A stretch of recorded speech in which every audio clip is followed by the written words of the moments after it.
Hello दोस्तों, आप सभी का स्वागत है आपके अपने YouTube चैनल एसएस फाउंडेशन पे।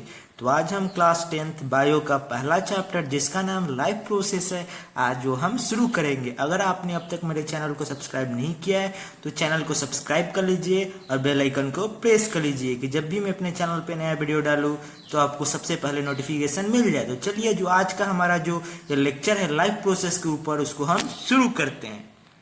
तो लाइफ प्रोसेस होता क्या है? The process that are necessary for an organism to stay alive. वो प्रोसेस जो ऑर्गेनिज्म के लिए नेसेसरी होता है उसको जीवित रहने के लिए उसको हम लोग लाइफ प्रोसेस कहते हैं। जैसे कि न्यूट्रिशन हो गया, रिस्पिरेशन हो गया, एक्सेट्रा। ये सब प्रोसेस जरूरी है एक ऑर्गेनिज्म को जिंदा रहने के लिए। ठीक है। तो अगला जो है हमारा वो है क्राइटेरिया ऑफ लाइफ। हमारे जो लाइफ है उसका क्या क्राइटेरिया है? तो पहला जो है वो ग्रोथ है, दूसरा है वो मूवमेंट। हमारे जो लाइफ होता है उसमें क्या होता है? ग्रोथ होता है, हमारा जो मूवमेंट होता है, यही दो चीज होता है। ठीक है। हमारे शरीर का ग्रोथ होता है, हमारे शरीर का मूवमेंट होता है। ठीक है। अगला जो टॉपिक है न्यूट्रिशन। तो न्यूट्रिशन होता क्या है? The process in which an organism take in food. वो प्रोसेस जिस प्रोसेस के द्वारा जो ऑर्गेनिज्म होता है फूड अपने अंदर लेता है, ठीक है, उसको हम लोग न्यूट्रिशन कहते हैं। और utilise it to get energy, और उसको यूटिलाइज करता है एनर्जी पाने के लिए। ठीक है। फॉर ग्रोथ के लिए, रिपेयर्स एंड मेंटेनेंस, अपने जो सेल को रिपेयर करने के लिए, अपने बॉडी को मेंटेनेंस करने के लिए, एक्सेट्रा, इस सब के लिए जो एनर्जी लेता है उसी को हम लोग क्या कहते हैं? न्यूट्रिशन कहते हैं। And excrete the waste material from the body, और जो वेस्ट मटेरियल होता है उसको अपने बॉडी से निकाल देता है। ठीक है। तो अब तक हमने क्या पढ़ा है? लाइफ प्रोसेस क्या होता है? The process that are necessary for an organism to stay alive. वो प्रोसेस जो ऑर्गेनिज्म के लिए जिंदा रहने के लिए जरूरी है उसको लाइफ प्रोसेस कहते हैं। For example nutrition and respiration. Criteria of life के दो क्राइटेरिया होते हैं। पहला क्या होता है? ग्रोथ, दूसरा क्या होता है? मूवमेंट। ठीक है। न्यूट्रिशन हम किसे कहते हैं? The process in which an organism take in food, utilise it to get energy for the growth, repairs and maintenance etcetera, and excrete the waste material from the body. वो process जिससे organism food अपने अंदर लेता है उसको utilise करके energy प्राप्त करता है ग्रोथ के लिए, रिपेयर के लिए और मेंटेनेंस ऑफ बॉडी के लिए। ठीक है। और जो वेस्ट होता है उसको एक्सक्रीट कर देता है, उसको हम लोग न्यूट्रिशन कहते हैं। ठीक है। हमारा जो अगला जो टॉपिक है वो है टाइप्स ऑफ न्यूट्रिएशन। तो चलिए इसको हम पढ़ते हैं। जो हमारा पहला है वो है ऑटोट्रॉपिक न्यूट्रिएशन। तो ऑटो का मतलब होता है सेल्फ, ठीक है, और ट्रॉप्स का मतलब होता है नरिशमेंट। तो इसको हम लोग कह सकते हैं कि जो ऑर्गेनिज्म अपना सेल्फ नरिशमेंट करे उसको हम लोग ऑटोट्रॉप्स कहेंगे। ठीक है। तो एग्जाम्पल में है प्लांट्स, अलगे, ब्लू ग्रीन बैक्टीरिया, ये सब क्या है? ये सब ऑटोट्रॉप्स है, मतलब ये अपना भोजन खुद अपने से बनाते हैं। ठीक है। तो ये कौन सा प्रोसेस से अपना भोजन बनाते हैं? तो ये प्रोसेस है फोटोसिंथेसिस। तो फोटो का मतलब होता है लाइट और सिंथेसिस का मतलब होता है टू कंबाइन। तो इसमें जो रॉ मटेरियल है वो क्या क्या है? तो पहला जो रॉ मटेरियल है वो है कार्बन डाइऑक्साइड, दूसरा जो रॉ मटेरियल है वो है वाटर। तो ये जो इक्वेशन है जो बहुत ही इंपॉर्टेंट है, जो एग्जाम में हर बार पूछता है, ये इक्वेशन आप लोग याद कर लीजिएगा। आप जूनियर क्लास में भी ये इक्वेशन आप लोग पढ़ा होगा। ठीक है। अगर आपको याद है तब बहुत अच्छा, अगर नहीं याद है तो अब याद कर लीजिए। तो चलिए इस इक्वेशन को मैं एक बार आपको पढ़कर बता देता हूँ। 6CO2 plus 6H2O giving rise to in presence of sunlight and chlorophyll C6H12O6 plus 6O2। ठीक है। तो जो एनर्जी जो है वो क्या होता है? वो जो लाइट एनर्जी होता है या सोलर एनर्जी उसको केमिकल एनर्जी में कन्वर्ट किया जाता है। ठीक है। तो रोल ऑफ क्लोरोफिल, जो क्लोरोफिल क्या होता है? ये ग्रीन पिगमेंट होता है जो क्या में होता है? ये लिप्स में होते हैं। ठीक है। तो इसका जो काम क्या है, मतलब इसका वर्किंग क्या है? ये क्या करता है? ये ट्रैप करता है sun energy for the process of photosynthesis. ठीक है। तो यहाँ पे हम लोग ने क्या पढ़ा? ये जो टाइप ऑफ न्यूट्रिएशन, इसमें ये जो पहला टाइप है ऑटोट्रॉपिक न्यूट्रिएशन। ऑटोट्रॉपिक न्यूट्रिएशन मतलब सेल्फ नरिशमेंट। इसके एग्जाम्पल है प्लांट, अलगे, ब्लू ग्रीन बैक्टीरिया। ठीक है। कौन से प्रोसेस से ये होता है? ये फोटोसिंथेसिस प्रोसेस से होता है। फोटो का मतलब क्या होता है? लाइट होता है। सिंथेसिस का मतलब क्या होता है? टू कंबाइन होता है। इसमें रॉ मटेरियल कौन कौन से यूज होते हैं? जो पहला है वो कार्बन डाइऑक्साइड है, यहाँ पे जो दूसरा है वो वाटर है। तो ये इक्वेशन है, इक्वेशन आप याद कर लीजिएगा। और ये जो नीचे जो दिया है एनर्जी कन्वर्सन, ये क्या होता है? जो लाइट एनर्जी होता है या सोलर एनर्जी होता है उसको हम लोग केमिकल एनर्जी में कन्वर्ट होता है। ठीक है। और जो क्लोरोफिल है उसका क्या यूज है? यह क्या करता है? जो सन एनर्जी है उसको ट्रैप करता है प्रोसेस ऑफ फोटोसिंथेसिस के लिए। ठीक है। हमारा जो अगला टॉपिक है फैक्टर्स फॉर ऑटोट्रॉपिक न्यूट्रिएशन, मतलब ऑटोट्रॉपिक न्यूट्रिएशन के लिए कौन कौन से फैक्टर्स जरूरी है। तो पहला जो हमारा फैक्टर्स है वो है कार्बन डाइऑक्साइड, दूसरा है वाटर, तीसरा है लाइट और चौथा है टेम्परेचर। ठीक है, तो ऑटोट्रॉपिक न्यूट्रिएशन के लिए कौन कौन से फैक्टर्स चाहिए, पहला है कार्बन डाइऑक्साइड, दूसरा है वाटर, तीसरा है लाइट और चौथा है टेम्परेचर। अगर एग्जाम में क्वेश्चन आ जाए what are the factors for autotrophic nutrition, तो आप क्या लिखेंगे, carbon dioxide, water, light and temperature. ठीक है, तो अगला जो टॉपिक है इवेंट्स और स्टेप ऑफ फोटोसिंथेसिस, जो कौन कौन से स्टेप होते हैं फोटोसिंथेसिस प्रोसेस में, चलिए उसको हम लोग देखते हैं। पहला जो स्टेप है वो है absorption of light energy by the chlorophyll. जो क्लोरोफिल होता है, जो ग्रीन पिगमेंट होता है, जो लिप्स में प्रेजेंट होता है, वो क्या करता है, वो जो सन रेस होते हैं या जो सोलार एनर्जी होते हैं उसको क्या करता है, वो ऑब्जॉर्ब करता है। जो पहला स्टेप है absorption of light energy by chlorophyll. ठीक है, दूसरा जो है वो conversion of light energy to the chemical energy. जो दूसरा प्रोसेस होता है वो क्या होता है, conversion of light energy into chemical energy, मतलब लाइट एनर्जी को केमिकल एनर्जी में बदला जाता है। And splitting of the water molecules into hydrogen and water. जो वाटर मॉलिक्यूल्स होता है जिसको हम लोग H2O कहते हैं, उसमें से हाइड्रोजन और ऑक्सीजन को अलग अलग किया जाता है। ठीक है, और जो तीसरा है वो है, तीसरा जो स्टेप है reduction of carbon dioxide to carbohydrate. जो कार्बन डाइऑक्साइड होता है उसको उसका रिडक्शन किया जाता है किसमें, कार्बोहाइड्रेट में। मतलब यहाँ पे हम लोग ने क्या पढ़ा, फैक्टर्स फॉर ऑटोट्रॉपिक्स, कौन कौन से फैक्टर हैं ऑटोट्रॉपिक न्यूट्रिएशन के लिए, यह है कार्बन डाइऑक्साइड, वाटर, लाइट और temperature. Step for photosynthesis, photosynthesis process के लिए कौन कौन से स्टेप जरूरी है, पहला absorption of light energy by the chlorophyll, chlorophyll द्वारा लाइट एनर्जी का ऑब्जर्व होना, conversion of light energy into chemical energy, light energy को केमिकल एनर्जी में बदलना, splitting of water molecules into hydrogen and oxygen, water molecules को में से hydrogen और ऑक्सीजन को अलग अलग करना, reduction of carbon dioxide to carbohydrate, carbon dioxide को कार्बोहाइड्रेट में उसका रिडक्शन करना। ठीक है, हमारा जो अगला टॉपिक है गैसियस एक्सचेंज। जो फोटोसिंथेसिस जो प्रोसेस होता है उसमें कौन सा गैस का एक्सचेंज होता है। जो पहला है वो गैस यूज, कौन सा गैस हम लोग फोटोसिंथेसिस प्रोसेस में जो प्लांट है वो यूज करता है वो है कार्बन डाइऑक्साइड। ठीक है, कौन सा गैस वो बाई प्रोडक्ट में देता है वो है ऑक्सीजन।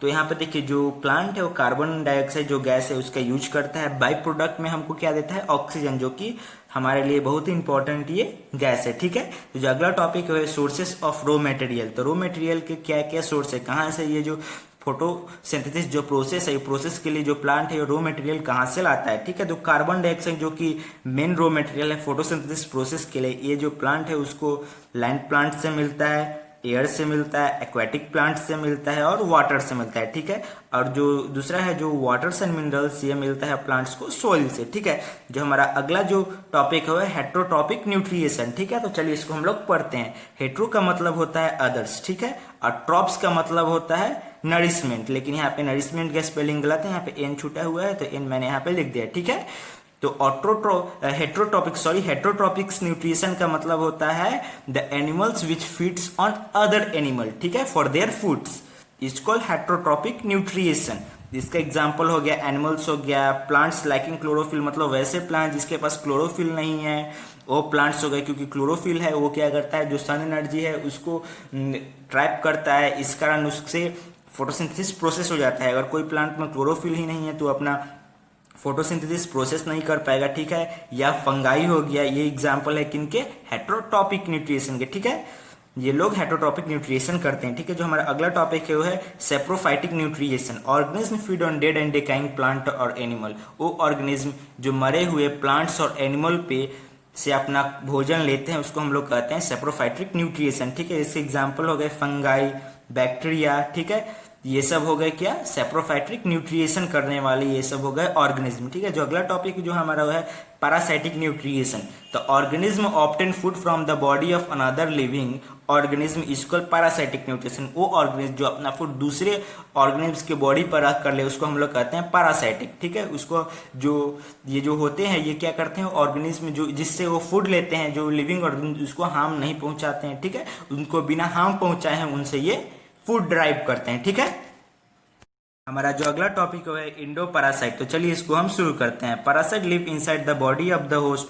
वो पैरासाइट जो अपने होस्ट के बॉडी के अंदर रहते हैं और वहां से फूड को ड्राइव करते हैं, उसको हम लोग क्या कहते हैं? इंडो पैरासाइट कहते हैं। उसका एग्जाम्पल हो गया टैप वॉर्म्स, राउंड वॉर्म्स। ठीक है, तो इंडो पैरासाइट किसको कहते हैं? मतलब वो पैरासाइट्स जो अपने होस्ट के बॉडी के अंदर रहते हैं, वहां से फूड को ड्राइव करते हैं, उसको हम लोग कहते हैं इंडो पैरासाइट। एग्जाम्पल क्या है? टैप वॉर्म्स है, राउंड वॉर्म्स है। ठीक है, हमारा जो अगला टॉपिक है वो है एक्सो पैरासाइट। तो चलिए इसको शुरू करते हैं। Parasite lives on the body of the host. वो पैरासाइट जो अपने होस्ट के बॉडी के ऊपर रहते हैं, उसको हम लोग क्या कहते हैं? Exo parasite. For example leech. ठीक है, इंडो मतलब जो पैरासाइट अपने होस्ट के बॉडी के अंदर है, उसको हम लोग इंडो पैरासाइट कहते हैं। एक्सो पैरासाइट मतलब अपने होस्ट के बॉडी के ऊपर है, वहां से फूड को ड्राइव करे, उसको हम लोग कहते हैं एक्सो पैरासाइट। ठीक है, the parasite benefit while the host is usually. हम जो पैरासाइट होते हैं उनको तो बेनिफिट होता है, लेकिन जो होस्ट होते हैं उनको इससे बहुत हार्म पहुंचता है। ठीक है,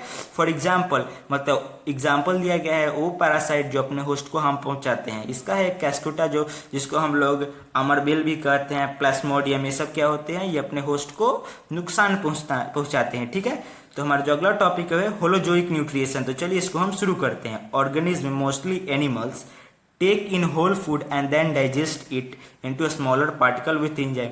मतलब ऑर्गेनिज्म जैसे कि मोस्टली एनिमल्स जो पूरे फूड को एक बार ले लेते हैं और उसको डाइजेस्ट करते हैं। कैसे? उसको छोटे छोटे टुकड़ों में अपने अंदर उसको तोड़ते हैं और एंजाइम से उसको डाइजेस्ट करते हैं। ठीक है, उसको हम लोग कहते हैं होलोजोइक न्यूट्रिएशन। इसका एग्जांपल हो गया अमीबा हो गया, एनिमल्स हो गया, ह्यूमन बींग्स हो गया। ये सब किसके एग्जांपल है?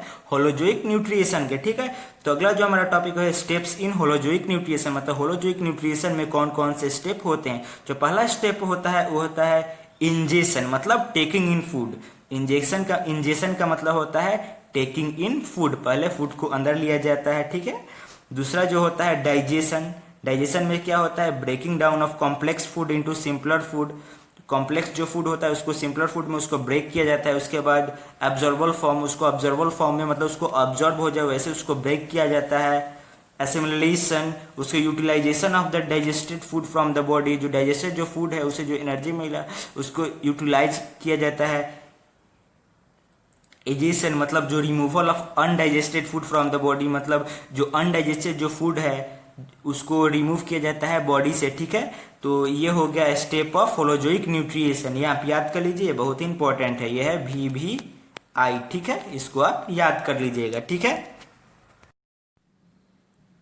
हमारा जो अगला टॉपिक है न्यूट्रिएशन इन ह्यूमन बीइंग। ठीक है, तो जो है एलिमेंट्री कैनल। तो एलिमेंट्री कैनल होता क्या? तो एलिमेंट्री कैनल हमारे बॉडी का ये सबसे बड़ा पार्ट है। इसको हम लोग बड़ा पार्ट कहें क्योंकि जहाँ से हम लोग फूड लेते हैं वहाँ से लेकर जहाँ हम लोग का जो अनडाइजेस्टेड जो फूड होता है, जहाँ से उसको हम लोग एक्सक्रीट करते हैं, हमारे अपने शरीर से बाहर करते हैं, उतना वहाँ तक का पार्ट को हम लोग कहते हैं एलिमेंट्री कैनल। तो एलिमेंट्री कैनल में कौन कौन से पार्ट आते हैं? माउथ आता है जहाँ से हम लोग फूड लेते हैं, उसके बाद ऑसोफोगस आता है, उसके बाद स्टोमक आता है, स्मॉल इंटेस्टाइन आता है, उसके बाद लार्ज इंटेस्टाइन आता है। ठीक है, तो ये सब मिलाकर एक बनता है एलिमेंट्री कैनल। मतलब जहाँ से हम लोग फूड को लेते हैं वहाँ से लेकर जहाँ से हम लोग फूड को डिस्चार्ज करते हैं, इतने बड़े पार्ट को हम लोग क्या कहते हैं? एलिमेंट्री कैनल कहते हैं। तो ये जो है ये जो इंपॉर्टेंट ग्लैंड्स एंड जूस है, इसके लिए आप NCERT बुक का पेज नंबर 97 का फिगर 6.6 देखिए, वहां से आप जाकर इसको पढ़ लीजिए। ठीक है, तो इस वीडियो को अभी आप यहाँ पे पॉज कीजिए और जाकर इसको देखिए। ठीक है,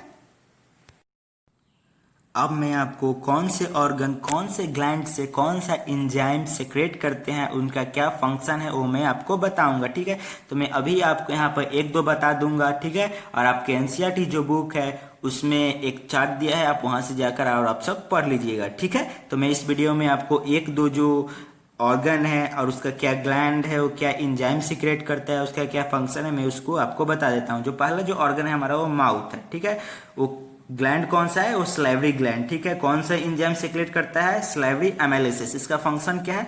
वो convert the starch into sugar, मतलब जो स्टार्च होता है उसको शुगर में इसको कन्वर्ट करता है। ठीक है, जो हमारा जो दूसरा ऑर्गन है वो क्या है, स्टोमक, ठीक है। ग्लैंड कौन सा है, गैस्ट्रिक ग्लैंड, ठीक है। कौन सा एंजाइम सीक्रेट करता है, तो गैस्ट्रिक जूस। गैस्ट्रिक जूस कौन सा, तो हाइड्रोक्लोरिक एसिड, ठीक है। यह क्या करता है, kills the harmful bacteria that inter with the food, मतलब जो हार्मफुल बैक्टीरिया जो फूड के साथ हमारे बॉडी में जो इंटर करता है उसको यह मारता है, ठीक है।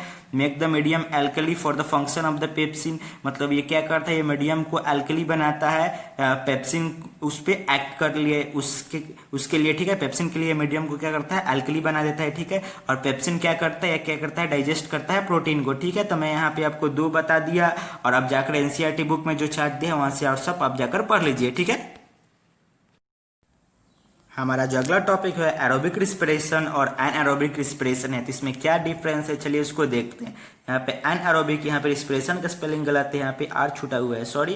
प्रेजेंटेशन बनाने में कहीं कहीं 1-2 वर्ड छूट जाते हैं, तो इस पे आप ध्यान मत दीजिए, ठीक है। तो चलिए इसको हम शुरू करते हैं कि एरोबिक रिस्पिरेशन और एनएरोबिक रिस्पिरेशन में क्या डिफरेंस है, ठीक है। जो पहला जो है एरोबिक रिस्पिरेशन में है take place in presence of oxygen. जो एरोबिक रिस्पिरेशन होता है वो टेक प्लेस होता है ऑक्सीजन के प्रेजेंस में, ठीक है। Anaerobic respiration take place in absence of oxygen. जो एनारोबिक रिस्पिरेशन होता है वो टेक प्लेस होता है इन एब्सेंस ऑफ ऑक्सीजन में, ठीक है। इसका जो इन प्रोडक्ट होता है, सॉरी प्रोडक्ट इन प्रोडक्ट जो होता है वो है कार्बन डाइऑक्साइड एंड वाटर। इसका जो इन प्रोडक्ट होता है एरोबिक रिस्पिरेशन के क्या होता है, कार्बन डाइऑक्साइड और वाटर होता है, ठीक है। और एनएरोबिक रिस्पिरेशन के इन प्रोडक्ट होता है इथेनॉल और कार्बन डाइऑक्साइड, ठीक है। और जो एरोबिक रिस्पिरेशन होता है यहाँ पे ज्यादा एनर्जी रिलीज होता है एरोबिक रिस्पिरेशन में, और एनारोबिक रिस्पिरेशन में बहुत कम एनर्जी रिलीज होता है, ठीक है। जो एरोबिक रिस्पिरेशन होता है वो कहाँ पे होता है, साइटोप्लाज्म में होता है और माइटोकॉन्ड्रिया में होता है। और जो एनारोबिक रिस्पिरेशन होता है कहाँ पे होता है, ये केवल साइटोप्लाज्म में होता है, ठीक है। एरोबिक रिस्पिरेशन है वो कहाँ पे होता है, complete oxidation of the glucose take place. जो एरोबिक रिस्पिरेशन होता है इसमें जो ग्लूकोज का क्या होता है, कंप्लीट ऑक्सीडेशन होता है, ठीक है। और एनएरोबिक में क्या होता है, incomplete oxidation of the glucose take place. जो ग्लूकोज का ऑक्सीडेशन होता है वो इनकम्प्लीट होता है, ठीक है, ये एनएरोबिक रिस्पिरेशन में। और यहाँ पे एरोबिक रिस्पिरेशन में क्या होता है, it occur in organism, most organism. जो एरोबिक रिस्पिरेशन होता है वो हर एक ऑर्गेनिज्म में होते हैं, ठीक है। और एनएरोबिक रिस्पिरेशन क्या होता है, it occurs in the certain bacteria yeast and certain tissues of the high organism. ये क्या होते हैं, ये बैक्टीरिया में होते हैं, ईस्ट में होते हैं, या कुछ टिश्यू में होते हैं हायर ऑर्गेनिज्म के, ठीक है। जैसे कि ह्यूमन ड्यूरिंग द विगुअस, मतलब जो ह्यूमन बींग्स होते हैं, मतलब जब वो व्यायाम करते हैं, मतलब एक्सरसाइज करते हैं, उस वक्त ये होता है, ठीक है। इसका इक्वेशन क्या होगा, glucose giving rise to pyruvate giving rise to CO2 plus H2O plus energy. इसका इक्वेशन ये हो गया, glucose giving rise to pyruvate giving rise to CO2 plus H2O plus energy, ठीक है। और इसका इक्वेशन जो ईस्ट में जो होता है वो क्या हो गया, glucose giving rise to pyruvate giving rise to ethanol plus H2O plus energy, ठीक है। ये मसल सेल्स में जो कि ह्यूमन बींग्स में होता है, इसका ये इक्वेशन कैसे होगा, glucose giving rise to pyruvate giving rise to lactic acid plus some common features of respiratory organ. तो चलिए इसको हम शुरू करते हैं। जो पहला है वो है लार्ज सरफेस एरिया। जो रिस्पिरेटरी ऑर्गन है उसका लार्ज सरफेस एरिया क्यों होता है, तो चलिए देखते हैं। For greater rate of diffusion of the respiratory gases. जो रिस्पिरेटरी गैसेस होता है उसका ज्यादा डिफ्यूजन हो, उसी कारण जो लार्ज सरफेस एरिया होता है रिस्पिरेटरी ऑर्गन का, ठीक है। तो सेकंड हमारा है वो है थिन परमिएबल मेम्ब्रेन। जो हमारा रिस्पिरेटरी ऑर्गन है उसका थिन जो वाल होता है, परमिएबल वाल होता है, वो क्यों होता है, तो चलिए उसको भी देखते हैं। To ensure the easy diffusion and exchange of gases, easily diffusion हो जाए गैस और एक्सचेंज ऑफ गैस भी आसानी से हो जाए, इसी कारण जो परमिएबल वॉल होता है वो कैसा होता है, थिन होता है, ठीक है। तो अगला जो हमारा है वो है एक्सटेंसिव ब्लड सप्लाई। तो चलिए इसको भी देखते हैं। Respiratory organ are richly supplied with blood vessel. हम सभी जानते हैं कि जो हमारा रिस्पिरेटरी ऑर्गन है उसमें बहुत सारे ब्लड वेसल्स होते हैं, ठीक है। For quick transport of gases, gas के क्विक ट्रांसपोर्ट हो जाए हमारे शरीर में, इसी कारण जो रिस्पिरेटरी ऑर्गन में बहुत सारे ब्लड जो वेसल्स होते हैं वो वहां पे होते हैं, ठीक है। तो अगला हमारा जो टॉपिक है gaseous exchange in plant. Plant में गैसियस एक्सचेंज कैसे होते हैं, तो जो प्रोसेस से होता है उसको हम लोग डिफ्यूजन प्रोसेस कहते हैं, ठीक है। तो direction of diffusion process depend upon, जो डायरेक्शन ऑफ डिफ्यूजन प्रोसेस है वो कौन कौन चीज पे डिपेंड करता है, ठीक है। कौन कौन सा चीज पे वो डिपेंड करता है उसको हम लोग देखते हैं। तो ये 2 चीज पे डिपेंड करता है। पहला जो है वो इन्वायरमेंटल कंडीशन, इन्वायरमेंट का कैसे कंडीशन है, ठीक है। Requirement of the plant, plant का क्या रिक्वायरमेंट है, ठीक है। तो जो डायरेक्शन ऑफ डिफ्यूजन है वो किस किस चीज पर डिपेंड करता है, पहला है इन्वायरमेंटल कंडीशन, ठीक है। दूसरा क्या है, रिक्वायरमेंट ऑफ प्लांट, ठीक है। हमारा जो अगला टॉपिक है वो चलिए हम लोग शुरू करते हैं। तो day time carbon dioxide give out during respiration is used for the photosynthesis. दिन के समय जो हम लोग रिस्पिरेशन करते हैं उससे जो कार्बन डाइऑक्साइड हम लोग रिलीज करते हैं वो क्या करता है, जो प्लांट है अपना फोटोसिंथेसिस प्रोसेस में उसका यूज करता है, ठीक है। Therefore only oxygen is release. इसी कारण जो प्लांट है वो दिन के समय में केवल ऑक्सीजन ही रिलीज करता है, ठीक है। Which is a major activity during the day. वो जो रात के समय में क्या करता है, वो रिस्पिरेशन करता है प्लांट, ठीक है। तो उस समय ये क्या करता है कि ऑक्सीजन लेता है और कार्बन डाइऑक्साइड छोड़ता है, और दिन के समय क्या करता है, फोटोसिंथेसिस प्रोसेस करता है। जो हम लोग कार्बन डाइऑक्साइड छोड़ते हैं उसका यूज करके अपना ये फूड बनाता है, ठीक है। और दिन के समय ये ऑक्सीजन छोड़ता है जो कि हमारे लिए बहुत इंपॉर्टेंट गैस है, ठीक है। तो नाइट में ये क्या करता है, तो ओनली रिस्पिरेशन टेक प्लेस। तो रात में क्या होता है, जो प्लांट केवल रिस्पिरेशन करता है, therefore only carbon dioxide is release. इसी कारण जो कार्बन डाइऑक्साइड रिलीज वो प्लांट करता है, ठीक है। इसी कारण हमारे जो बड़े लोग होते हैं वो हमसे कहते हैं कि रात के समय प्लांट के नीचे हमको नहीं सोना चाहिए, which is major activity during the night. इसी कारण यही मेजर एक्टिविटी है प्लांट का रात के समय, ठीक है। रात के समय प्लांट क्या करता है, रिस्पिरेशन प्रोसेस करता है, ठीक है। कार्बन डाइऑक्साइड छोड़ता है और ऑक्सीजन लेता है, ठीक है। तो मैं आपको एडवाइस देता हूं रात के समय आप पेड़ के नीचे ना सोए, ठीक है। तो अगला हमारा जो टॉपिक है gaseous exchange in animal. Animal में जो है गैसियस एक्सचेंज होता है वो कैसे होता है। तो पहला टेरेस्ट्रियल एनिमल। टेरेस्ट्रियल एनिमल में कैसे होता है, take oxygen from the atmosphere. जो टेरेस्ट्रियल और जो एनिमल्स होते हैं वे क्या करते हैं कि एटमोस्फियर से ऑक्सीजन लेते हैं, ठीक है। एक्वेटिक एनिमल्स के लिए क्या होता है, take oxygen dissolve in water. उनके लिए जो पानी में ही जो ऑक्सीजन डिजॉल्व होता है, लेकिन जो एटमोस्फियर में जो ऑक्सीजन होते हैं उनके अपेक्षा जो पानी में जो ऑक्सीजन डिजॉल्व होते हैं वो कम होते हैं, ठीक है। Oxygen content is low in water, therefore they breathe faster. जैसे कि मैंने बताया कि जो ऑक्सीजन जो कंटेंट होता है वो कम होता है, इसी कारण जो एक्वेटिक एनिमल है वो बहुत तेजी से वो ब्रीथ करते हैं। जैसे कि आपने फिश को देखा होगा कि उसका जो गिल्स है वो बहुत तेजी से बंद चालू होता रहता है, ठीक है। हमारा जो अगला टॉपिक है ह्यूमन रिस्पिरेटरी सिस्टम, ठीक है।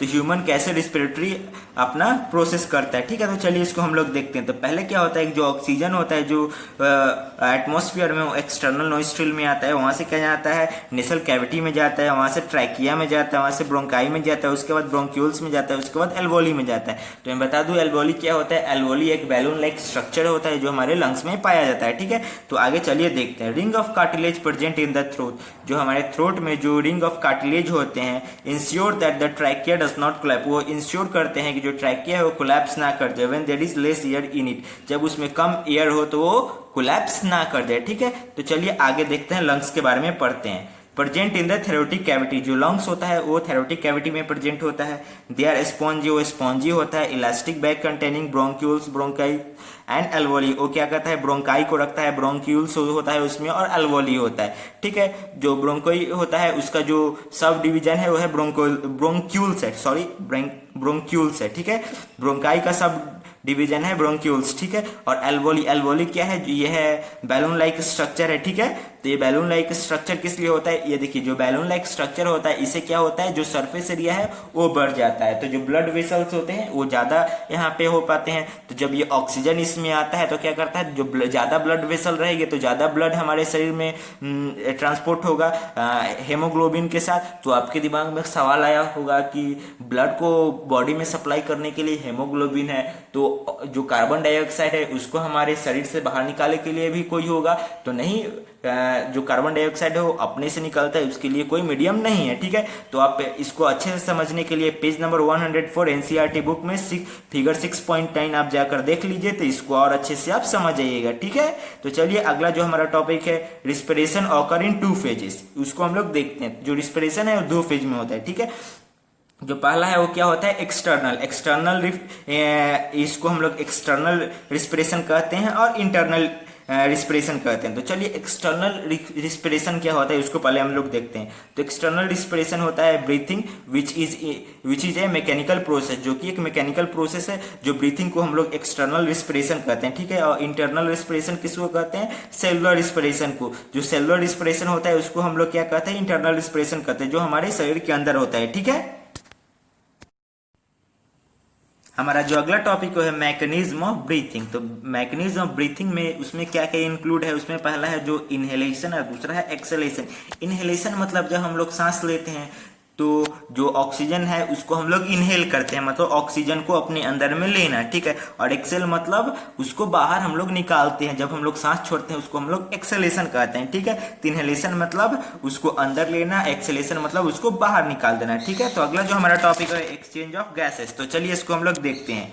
यूनिसेलुलर ऑर्गेनिज्म बाय डिफ्यूजन, जो एक्सचेंज ऑफ गैसेज होता है वो यूनिसेलुलर ऑर्गेनिज्म में क्या होता है, बाय प्रोसेस ऑफ डिफ्यूजन होता है, ठीक है। लेकिन मल्टी सेलुलर एनिमल्स के लिए ये चलिए देखते हैं क्या क्या होता है। As the body size is larger, उनका जो बॉडी साइज होता है वो बहुत बड़ा होता है। Diffusion along is not enough, जो डिफ्यूजन प्रोसेस है उनके लिए इनफ नहीं हो पाएगा, तो इसलिए जो respiratory pigment is also required, उसी कारण जो रिस्पिरेटरी पिगमेंट है वो भी रिक्वायर्ड होता है इनके लिए, ठीक है। Respiratory pigment in human being is haemoglobin, जैसे कि मैंने बताया इससे पहले वाला जो टॉपिक में कि जो हेमोग्लोबिन होता है वो रिस्पिरेटरी पिगमेंट होता है, ठीक है, which is present in the red blood corpuscles, जो कि रेड ब्लड सेल जो कि आरबीसी में प्रेजेंट होता है, ठीक है। It has very high affinity for the oxygen, इसका ऑक्सीजन के लिए बहुत ज्यादा हाई एफिनिटी है, ठीक है। Carbon dioxide is more soluble in water, जो कार्बन डाइऑक्साइड है वाटर में बहुत ज्यादा सॉल्युबल है देन ऑक्सीजन, ऑक्सीजन के कंपेयर में वाटर में कार्बन डाइऑक्साइड ज्यादा सॉल्युबल है। So it get dissolve in blood,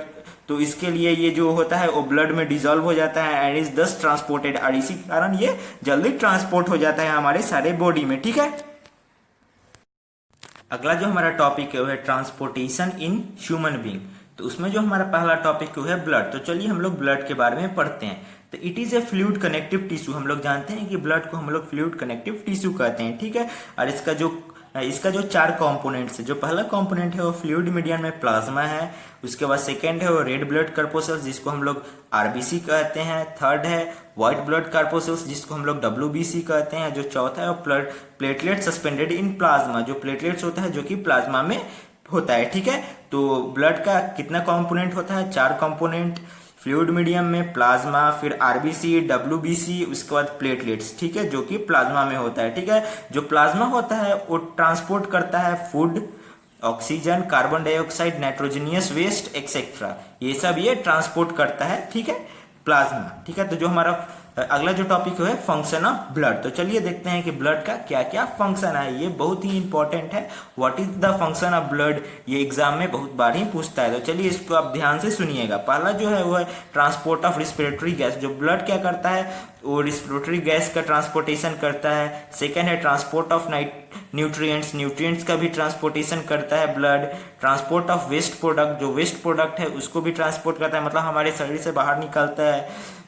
defence against infection, हमारे बॉडी को इन्फेक्शन से बचाता है, कौन बचाता है, तो डब्ल्यूबीसी, ठीक है, डब्ल्यूबीसी हमारे शरीर को बचाता है ये इन्फेक्शन से और डिजीज से, ठीक है। तो ये जो फंक्शन ऑफ ब्लड है वो आप अच्छे से पढ़ लीजिए और इसको याद कर लीजिए, ठीक है। अगर आप मेरे वीडियो देखते हैं तो मेरे वीडियो में दो खासियत है।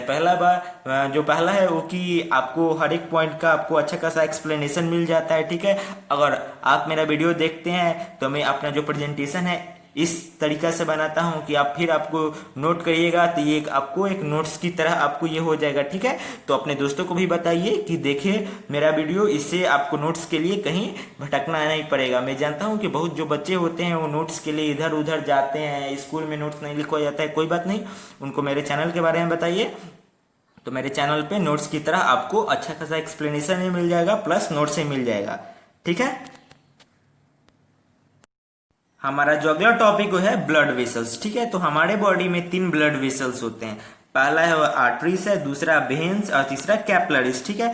तो अगर आपसे कोई पूछे कि हमारे शरीर में कितने ब्लड वेसल्स होते हैं तो आपके ये हमारे शरीर में 3 ब्लड वेसल्स होते हैं, पहला है आर्टरीज, दूसरा है वेन्स और तीसरा है कैपिलरीज, ठीक है। तो चलिए हम लोग आर्टरीज और वेन्स के बारे में पढ़ते हैं। आर्टरीज और वेन्स के बीच में क्या डिफरेंस है उसको हम लोग पढ़ते हैं। एग्जाम में बहुत बार आता है, एक क्वेश्चन दे देता है कि what is the difference between arteries and veins, तो मैं आपके लिए आर्टरीज और वेन्स में क्या डिफरेंस है वो आपके लिए कर रहा है। ये बहुत वेरी इंपॉर्टेंट क्वेश्चन है, ये बोर्ड एग्जाम में बहुत बार आ चुका है और इस बार भी आ जाए, ठीक है। तो इससे अच्छा ये है कि आप इसको अच्छे से एक बार आप कर ले, ठीक है। तो चलिए इसको हम लोग देखते हैं। तो आर्टरीज, आर्टरीज में क्या होता है, थिक वर्ल्ड होता है। वेन में क्या होता है, थिन वर्ल्ड होता है। आर्टरीज में क्या होता है, डीप सीटेड होता है। वेन्स में क्या होता है, सुपरफिशियल होता है।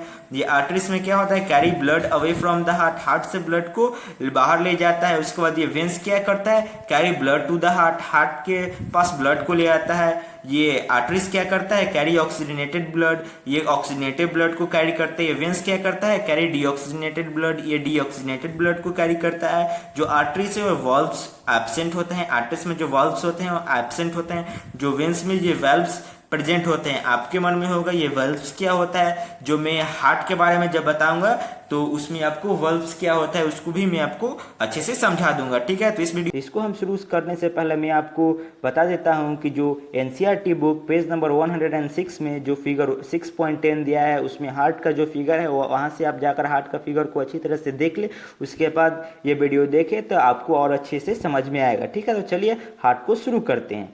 It is a muscular organ, जो हार्ट होता है एक मस्कुलर ऑर्गन होता है, which work as a pump in the circulatory system. ये एक पंप की तरह वर्क करता है हमारे सर्कुलेटरी सिस्टम में। क्या करता है कि हमारे जो ब्लड होता है वो हमारे हार्ट से और सारे जो पार्ट होते हैं हमारे बॉडी को वहाँ पे ये भेजता है, ठीक है। It is the size of our fist, इसका जो साइज होता है हमारे जो मुट्ठी इतना इसका साइज होता है, ठीक है। इट हैज टू साइड, इसके दो साइड होते हैं, which are separated by the partition, इसके दो साइड होते हैं जो कि एक पार्टीशन से वो सेपरेट होते हैं, ठीक है। So that oxygenated and deoxygenated blood do not gate mix, इसलिए ये इस बांटा गया है कि जो ऑक्सीजनेटेड ब्लड है और डीऑक्सीजनेटेड ब्लड है वो एक दूसरे से मिले नहीं, ठीक है। इट हैज 4 चेंबर, जो हार्ट है उसका 4 चेंबर है, ठीक है। 2 अपर चेंबर कॉल्ड द एट्रियम, 2 ऊपर जो चेंबर होता है उसको हम लोग एट्रियम कहते हैं, और 2 lower chamber called the ventricle, और जो लोअर चेंबर होते हैं 2 उसको हम लोग वेंट्रिकल कहते हैं, ठीक है। तो हम लोग ने अभी क्या पढ़ा, तो हम लोग ने अभी पढ़ा कि जो हार्ट होता है एक मस्कुलर ऑर्गन होता है, ये एक पंप की तरह काम करता है हमारे सर्कुलेटरी सिस्टम में। इसका जो साइज होता है हमारे मुट्ठी इतना होता है। ये इसके 2 साइड होते हैं जो हमारे जो हार्ट को सेपरेट करते हैं, एक तरफ ऑक्सीजनेटेड ब्लड रहता है, एक तरफ डीऑक्सीजनेटेड ब्लड रहता है, ठीक है। हमारे हार्ट में 4 चेंबर होते हैं, जो 2 ऊपरी जो चेंबर होता है उसको हम लोग एट्रियम कहते हैं, जो 2 नीचे जो चेंबर रहता है उसको हम लोग वेंट्रिकल कहते हैं, ठीक है। हमारा जो अगला टॉपिक है वर्किंग ऑफ हार्ट। तो पहले हम लोग जो हार्ट का जो वर्किंग है वो लेफ्ट साइड में जो पार्ट है उसका वर्किंग हम लोग देखेंगे, उसके बाद जो राइट साइड में जो हार्ट का जो पार्ट है उसका वर्किंग है उसको हम लोग देखेंगे। ऐसे अगर हम लोग पार्ट वाइज अगर देखेंगे तो आपको समझने में भी आसानी होगा, ठीक है। तो चलिए इसको शुरू करते हैं। तो लेफ्ट ऑट्रियम रिलैक्सेस, जब लेफ्ट ऑट्रियम जब रिलैक्स करता है and the oxygenated blood inter, जब ऑक्सीजनेटेड ब्लड इंटर करता है it from the lungs through the pulmonary veins, lungs से घुसता है पल्मोनरी वेन्स द्वारा, ठीक है। क्या होता है जब लेफ्ट ऑट्रियम जब रिलैक्स करता है तो जो ऑक्सीजनेटेड ब्लड है वो क्या होता है लंग्स से जो पल्मोनरी वेन है उसके द्वारा हार्ट में जाता है, ठीक है। उसके बाद लेफ्ट ऑट्रियम कॉन्ट्रैक्ट, उसके बाद जो लेफ्ट ऑट्रियम होता है वो कॉन्ट्रैक्ट होता है and the blood enter the left ventricle, उसके बाद जो ब्लड होता है वो लेफ्ट वेंट्रिकल में इंटर करता है थ्रू द वल्व्स के द्वारा, ठीक है। उसके बाद जब लेफ्ट वेंट्रिकल कॉन्ट्रैक्ट, जब लेफ्ट वेंट्रिकल कॉन्ट्रैक्ट होता है the blood is pumped into the largest artery called the aorta, तब जो ब्लड होता है वो पंप्ड हो जाता है जो लार्जेस्ट एट्री है जिसको हम लोग एरोटा कहते हैं वहां पे, ठीक है। And is carry to all the part of the body, और वहां से सारे जो बॉडी के जो पार्ट होते हैं वहां पे वो कैरी होते हैं, ठीक है। तो हम लोग ने क्या पढ़ा है, जो लेफ्ट ऑट्रियम होते हैं वो जब रिलैक्स होते हैं and the oxygenated blood inter, हमारे जो ऑक्सीजनेटेड ब्लड है वो इंटर होते हैं it from the lungs through the pulmonary vein, pulmonary द्वारा लंग्स से पल्मोनरी द्वारा वो हार्ट में जब ऑक्सीजनेटेड ब्लड अंदर जाते हैं तो लेफ्ट ऑट्रियम कॉन्ट्रैक्ट, तभी जो लेफ्ट ऑट्रियम होता है वो कॉन्ट्रैक्ट हो जाता है and the blood enter the left ventricle, उसके बाद जो ब्लड होता है वो लेफ्ट वेंट्रिकल में चला जाता है थ्रू द वल्व्स के द्वारा, ठीक है। लेफ्ट ऑट्रियम कॉन्ट्रैक्ट, उसके बाद जो लेफ्ट वेंट्रिकल होता है वो कॉन्ट्रैक्ट होता है and the blood is pumped into the largest artery called the aorta, उसके बाद जो ब्लड होता है पंप्ड हो जाता है लार्जेस्ट एट्री जिसको हम लोग एरोटा कहते हैं। उसके बाद and it is carry to the all the part of the body, उसके बाद ये जो होता है ऑक्सीजनेटेड ब्लड सारे बॉडी पार्ट्स में कैरी होते हैं, ठीक है। हमारा जो टॉपिक है अगला जो टॉपिक है वर्किंग ऑफ हार्ट, ठीक है। तब हम लोग जो हार्ट का जो वर्किंग है उसका जो राइट साइड का क्या वर्किंग है उसको हम पढ़ेंगे, ठीक है। तो चलिए इसको शुरू करते हैं। जो राइट ऑट्रियम रिलैक्सेस, जब जो राइट ऑट्रियम रिलैक्स होता है and the deoxygenated blood from the body inter into the superior and the inferior vena cava, जो डीऑक्सीनेटेड ब्लड होता है बॉडी के वो इंटर करता है सुपीरियर और इंफीरियर वेना कावा में, तब क्या होता है, तो राइट ऑट्रियम कॉन्ट्रैक्ट, तब जो राइट ऑट्रियम होता है वो कॉन्ट्रैक्ट हो जाता है and the blood inter into the right ventricle, उसके बाद जो ब्लड होता है वो राइट वेंट्रिकल में चला जाता है, ठीक है, through the vena, through the valves, ठीक है, वॉल्व्स के द्वारा, ठीक है। तो राइट वेंट्रिकल कॉन्ट्रैक्ट, उसके बाद जो राइट वेंट्रिकल होता है वो कॉन्ट्रैक्ट हो जाता है and the blood is pumped into the pulmonary artery, उसका जो ब्लड होता है वो पल्मोनरी आर्टरी में वो पंप्ड हो जाता है, ठीक है, and is carry to the lungs, उसके बाद उसको लंग्स तक लाया जाता है, ठीक है। तो कैसे होता है, तो जो राइट ऑट्रियम होता है वो रिलैक्स हो जाता है, उसके बाद क्या होता है, जो डीऑक्सीनेटेड ब्लड होता है वो क्या होता है, बॉडी से इंटर करता है सुपेरियर और इंफीरियर वेना कावा में, ठीक है, उसका जो राइट ऑट्रियम होते हैं वो कॉन्ट्रैक्ट हो जाते हैं and the blood enter the right ventricle, उसका जो ब्लड होता है वो राइट वेंट्रिकल में चला जाता है, राइट वेंट्रिकल में चला जाता है, किसके द्वारा, तो वेल्व्स के द्वारा, ठीक है। तो राइट वेंट्रिकल क्या होता है, उसके बाद कॉन्ट्रैक्ट हो जाता है and the blood is pumped into the pulmonary artery, उसका जो ब्लड होता है वो पल्मोनरी आर्टरी में पंप हो जाता है and is carry to the lung, उसके बाद जो लंग्स तक लाया जाता है, ठीक है। तो चलिए जो अगला जो हमारा टॉपिक है, valves, pulmonary veins, aorta, double circulation, ये सब हम लोग देखते हैं। मैं जानता हूँ कि आपको अभी कुछ कुछ जो है, जो वेल्व्स है, पल्मोनरी वेन्स है, ये क्या होता है, इसमें आपको कुछ प्रॉब्लम होगा, तो मैं इसको बता देता हूँ, ठीक है। जो वेल्व्स होता है वो क्या होता है, unidirectional to prevent the back flow of the blood, ये क्या होता है, ये ब्लड को यूनिडायरेक्शनल में ले जाता है कि जो ब्लड है उसका बैक फ्लो ना हो, उसको हम, ये वेल्व्स का यही फंक्शन है, ठीक है। जो पल्मोनरी वेन्स है is the only when that carry the oxygenated blood, जो पल्मोनरी वेन है इसका क्या काम है, इसका यही काम है कि जो ये क्या करता है, ये केवल ऑक्सीनेटेड ब्लड को ले जाता है, ठीक है।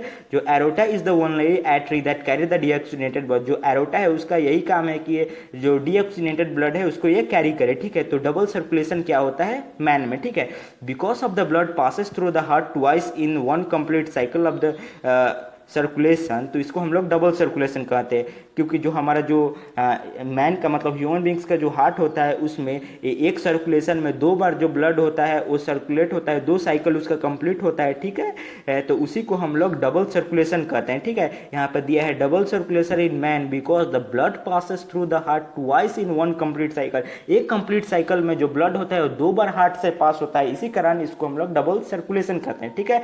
तो पहले मैं आपको शुरू से फिर से बता देता हूँ कि हम लोग ने इसमें क्या पढ़ा है। तो हम लोग ने पढ़ा जो राइट ऑट्रियम है वो रिलैक्स होता है, उसके बाद जो डीऑक्सीनेटेड ब्लड होता है बॉडी से क्या करता है, superior and inferior vena cava में जाता है, ठीक है। जो राइट ऑट्रियम होता है वो कॉन्ट्रैक्ट हो जाता है and the blood enter the right ventricle through the valves, उसके बाद जो ब्लड होता है राइट वेंट्रिकल में चला जाता है वेल्व्स के द्वारा, उसका जो राइट वेंट्रिकल होता है वो कॉन्ट्रैक्ट हो जाता है, उससे जो ब्लड होता है पंप्ड हो जाता है टू द पल्मोनरी आर्टरी, ठीक है, and is carry to the lungs, उसके बाद जो ब्लड है उसको लंग्स तक लाया जाता है, ठीक है। तो वॉल्व्स क्या होता है, ये यूनिडायरेक्शनल ब्लड को फ्लो करवाता है, क्योंकि अगर ब्लड एक डायरेक्शन में ना फ्लो होकर उसका बैक फ्लो हो जाए तो जो ऑक्सीनेटेड ब्लड है, डीऑक्सीनेटेड ब्लड है वो मिक्स हो जाता है, ठीक है। तो वॉल्व्स का क्या काम है, ये यूनिडायरेक्शनल ब्लड को ले जाता है, इसको बैक फ्लो होने से रोकता है, वॉल्व्स का यही काम है, ठीक है। पल्मोनरी वेन क्या होता है, ये क्या करता है, जो ऑक्सीनेटेड ब्लड है उसी को सिर्फ कैरी करता है, ठीक है।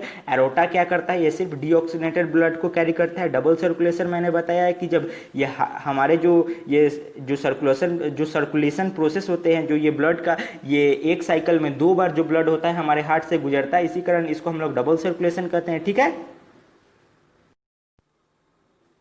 हमारा जो अगला टॉपिक है कैपिलरीज, तो चलिए इसको हम शुरू करते हैं। From the connection between arteries and veins, जो कैपिलरीज होता है उसका जो कनेक्शन होता है एट्रीज और वेन्स से होता है, ठीक है, उसके बीच से, ठीक है। तो वॉल्स और वन सेल थिंक, जो वॉल होते हैं जो कैपिलरीज के वन सेल थिक होते हैं, ठीक है, only for the easy exchange of the blood, ये वन सेल थिक इसलिए होते हैं कि इसका जो एक्सचेंज ऑफ जो ब्लड है वो आसानी से हो जाए, ठीक है। तो अगला जो टॉपिक है हमारा वो है प्लेटलेट्स। तो प्लेटलेट्स क्या होता है, हम सब जानते हैं कि ये प्लेटलेट्स क्या होता है, जब हमारे शरीर में जब कहीं लीकेज, ब्लड का जब लीकेज होता है तो ये वहाँ पे क्लॉट करता है, ठीक है, तो उसी को हम लोग प्लेटलेट्स कहते हैं, ठीक है। तो अगला टॉपिक है लिम्फ। तो चलिए इसको हम लोग पढ़ते हैं। Extra cellular fluid similar to the plasma, जो एक्स्ट्रा सेलुलर जो फ्लूइड होता है जो कि ये प्लाज्मा से के एकदम सिमिलर होते हैं टू द कलरलेस, जो कि ये कलरलेस होते हैं विद द लेजर प्रोटीन, क्योंकि इनमें बहुत कम प्रोटीन होते हैं, उसको हम लोग लिम्फ कहते हैं। तो लिम्फ किसको कहते हैं, एक्स्ट्रा सेलुलर फ्लूइड, जो एक्स्ट्रा सेलुलर जो फ्लूइड होते हैं जो कि सिमिलर होते हैं एकदम प्लाज्मा के, और वो कलरलेस होते हैं क्योंकि उसमें बहुत कम प्रोटीन होता है, उसको उसको हम लोग लिम्ब कहते हैं। तो फंक्शन क्या होता है लिम्ब का, तो चलिए इसको हम लोग देखते हैं। जो पहला फंक्शन है transport of digested observe fat from small intestine, इसका जो पहला जो फंक्शन है वो क्या है कि ये क्या करता है, ट्रांसपोर्टेशन करता है of digested and absorb fat. जो डाइजेस्टेड फैट होता है, ऑब्जॉर्व फैट होता है, उसको स्मॉल इंटेस्टाइन से पूरा ट्रांसपोर्ट करता है हमारे बॉडी में, ठीक है। उसका दूसरा काम क्या है, drain excess fluid from the intercellular space back to the blood. जो ड्रेन एक्सेस फ्लूइड होते हैं जो इंटरसेलुलर स्पेस में होते हैं उसको फिर से लाता है ब्लड में, ठीक है। तो लिम्ब का क्या, ये दो फंक्शन है। पहला ये ट्रांसपोर्ट करता है डाइजेस्टिव और एब्जॉर्ब जो फैट होता है वो स्मॉल इंटेस्टाइन से सारे बॉडी में, ठीक है। और जो दूसरा जो फंक्शन है ये है कि जो ड्रेन एक्सेस जो फ्लूइड होते हैं उसको इंटरसेलुलर स्पेस में फिर से ब्लड में से उसको बैक करता है, ठीक है। हमारा जो अगला टॉपिक है वो higher animals, that is birds और मैमल्स। तो चलिए उनके बारे में पढ़ते हैं। Oxygenated blood and deoxygenated blood are completely separated. जो ऑक्सीनेटेड ब्लड होता है, जो डीऑक्सीनेटेड ब्लड होता है वो कंप्लीटली सेपरेट होता है, ठीक है। जो for the efficient oxygen supply, oxygen का इफिशियंट सप्लाई हो सके, इसी कारण जो ऑक्सीनेटेड और डीऑक्सीनेटेड ब्लड होता है वो सेपरेट होता है, ठीक है, बर्ड्स और मैमल्स में, ठीक है। This is to fulfil high energy need to maintain body temperature. इसलिए होता है क्योंकि जो बॉडी का जो नीड होता है बर्ड्स और मैमल का बहुत हाई होता है और उनका जो टेम्परेचर मेंटेन करने के लिए भी हाई एनर्जी की रिक्वायरमेंट होता है, ठीक है। तो जो अगला जो टॉपिक वो है एम्फीबियंस एंड रिप्टाइल। तो चलिए उसको पढ़ते हैं। They have 3 chamber heart. जो एम्फीबियन होते हैं जो और जो रिप्टाइल होते हैं उनके 3 चैम्बर्ड हार्ट होते हैं, ठीक है। Where the little mixing of oxygenated blood and deoxygenated blood take place. वहाँ पे जो ऑक्सीनेटेड ब्लड और डीऑक्सीनेटेड ब्लड होता है वो थोड़ा बहुत मिक्स हो जाते हैं, ठीक है। Therefore their body temperature varies with the temperature of the environment. इसी कारण उनके जो बॉडी के जो टेम्परेचर होते हैं वो इन्वायरमेंटल के टेम्परेचर से वेरी करते हैं, ठीक है। वो लोग कोल्ड ब्लडेड एनिमल होते हैं, ठीक है। है तो लिंक डिस्क्रिप्शन में आप वहां से जाकर देख सकते हैं।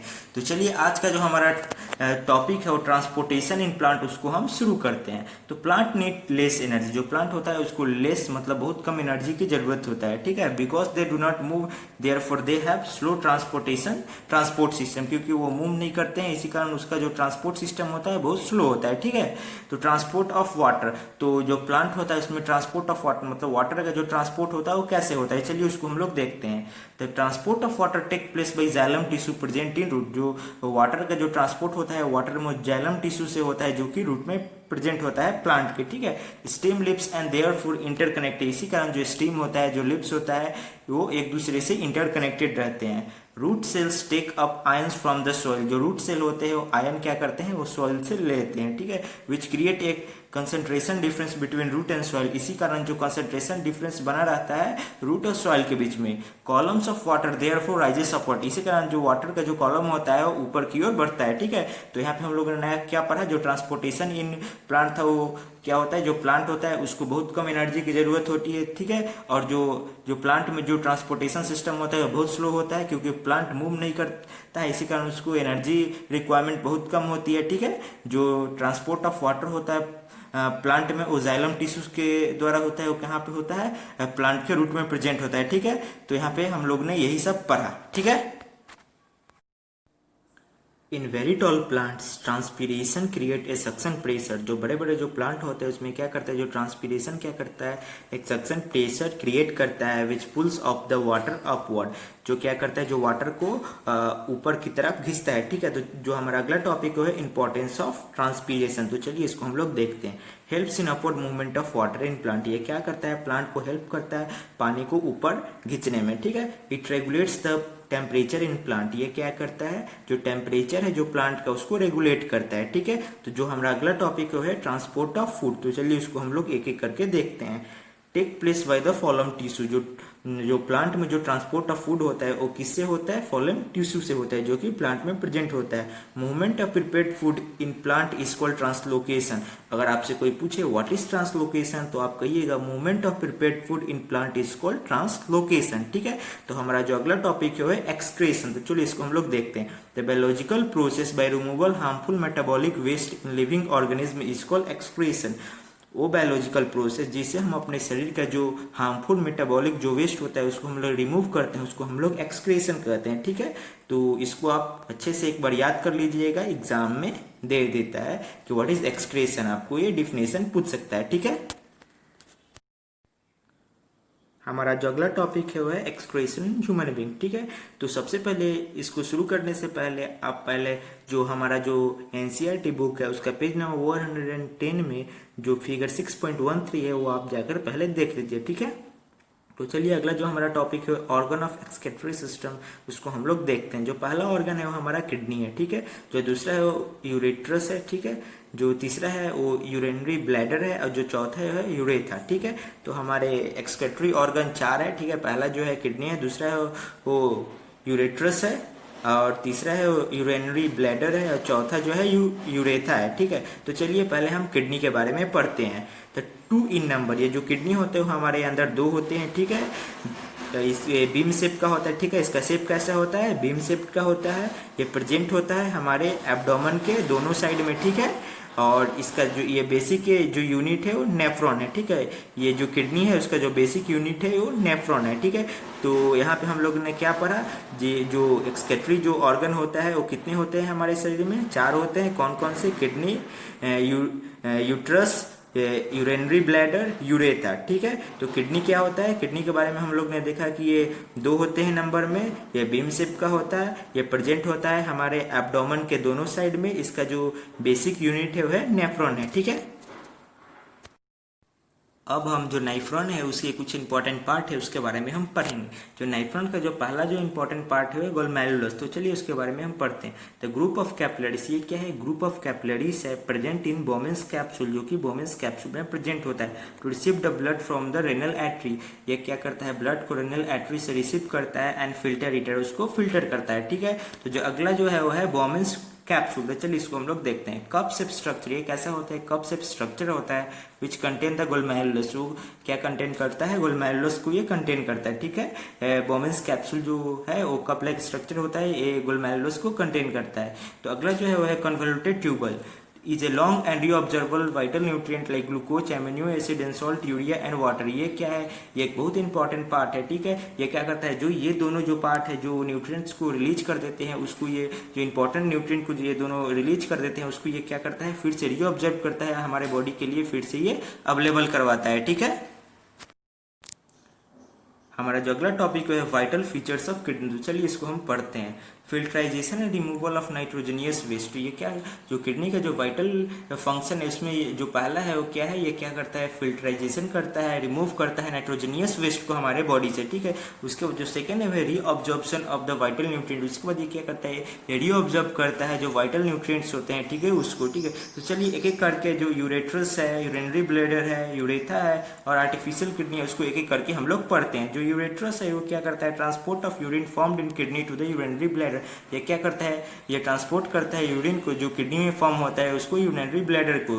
और जो यूरिनरी ब्लैडर है ये क्या है, ये मस्कुलर बैग लाइक स्ट्रक्चर है टू स्टोर द यूरिन, ये मस्कुलर बैग लाइक स्ट्रक्चर है जो यूरिन को स्टोर करता है। तो यूरेथा क्या करता है, helps in removal of the urine when the urinary bladder is full, जो यूरिनरी ब्लैडर जब फुल हो जाता है तो इसकी मदद से यूरिन को हमारे शरीर से बाहर निकाला जाता है। जो आर्टिफिशियल किडनी है ये क्या है, प्रिंसिपल ऑफ डायलिसिस, इस पे ये वर्क करता है जो हमारा जो आर्टिफिशियल किडनी है वो। ठीक है,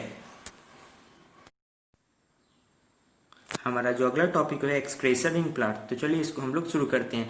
gaseous waste like CO2 in respiration, जो गैसियस वेस्ट होते हैं जैसे कि CO2 रिस्पिरेशन प्रोसेस में एंड O2 इन फोटोसिंथेसिस, जो O2 होता है जो फोटोसिंथेसिस में are remove by the process of diffusion, उसको रिमूव किया जाता है प्रोसेस ऑफ डिफ्यूजन के द्वारा। ठीक है, एक्सेस ऑफ वाटर, जो एक्सेस ऑफ वाटर है is remove by transpiration, transpiration जो एक्सेस ऑफ वाटर जो होता है उसको जो प्लांट से रिमूव किया जाता है प्रोसेस ऑफ ट्रांसपीरेशन के द्वारा। ठीक है, और जो अदर वेस्ट होते हैं उसको store in the cellular vacuoles of the leaf, जो लिप्स के जो सेलुलर वैक्यूल्स में जो स्टोर होते हैं, which falls off as a gum resin etcetera in the old xylem excreted in the soil, और जो ये क्या करते हैं, जो पुराने जो पेड़ में जो ये सब स्टोर होते हैं उसको क्या करते हैं, जो प्लांट होता है वो गम की तरह उसको रिलीज करता है। या आप लोग ने देखा होगा कोई पुराने पेड़ में उसके जो जड़ के जो नीचे होता है वो गम की तरह कुछ छोड़ता है, वही वो अपना वेस्ट ही छोड़ता है। ठीक है,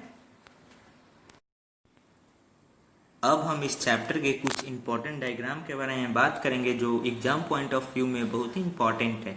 तो चलिए इसको देखते हैं। जो पहला है वो है ओपन एंड क्लोज स्टोमाटा। जो पहला जो डायग्राम है जो बहुत इंपॉर्टेंट है वो है ओपन एंड क्लोज स्टोमाटा है, जिसका फिगर हमारे एनसीईआरटी बुक में दिया है। वहां से आप जाकर इसको देख लीजिए, इसको प्रैक्टिस कीजिए। जो भी मैं यहाँ पे डायग्राम बताऊँ उसको आप एक बार जरूर प्रैक्टिस कर लीजिए, क्योंकि जो ये डायग्राम जो मैं बताऊंगा यहाँ पे और जो इंपॉर्टेंट एक्टिविटी जो बताऊंगा, इतना ही में से आपको क्वेश्चन आएगा। इस अगर एक्सरसाइज इस जो लेसन से अगर डायग्राम बेस्ड क्वेश्चन आए या एक्टिविटी बेस्ड क्वेश्चन आए तो इतना ही से आएगा, क्योंकि यही जो डायग्राम है और जो एक्टिविटी है वही इंपॉर्टेंट है। जो सेकंड जो डायग्राम है step of nutrition in amoeba, ठीक है। जो तीसरा है वो alimentary canal of human beings, digestive system of the human being, ठीक है। जो तीसरा डायग्राम है ये है respiration system in human being. चौथा है स्ट्रक्चर ऑफ हार्ट। पांचवा है excretory system of human being. छठा है और स्ट्रक्चर ऑफ नाइफ्रॉन, जो कि सातवां है। जो स्ट्रक्चर ऑफ नाइफ्रॉन होता है वो बहुत ही इंपॉर्टेंट है, और जो पहले वाला जो सातवां वाला है ये बहुत इंपॉर्टेंट है। इसका जो आने का चांस है बहुत ज्यादा होता है, ठीक है। अब हम इस चैप्टर के जो इंपॉर्टेंट एक्टिविटीज है उसके बारे में हम बात करेंगे। तो चलिए देखते हैं। जो पहला है वो क्या है, to prove that the chlorophyll is necessary for the photosynthesis. ये जो पहला है, to prove that the carbon dioxide is necessary for the photosynthesis. दूसरा है to prove that the light is necessary for the photosynthesis. तीसरा है to prove that the product of fermentation in carbon dioxide. To prove that the lips lose water by the transpiration.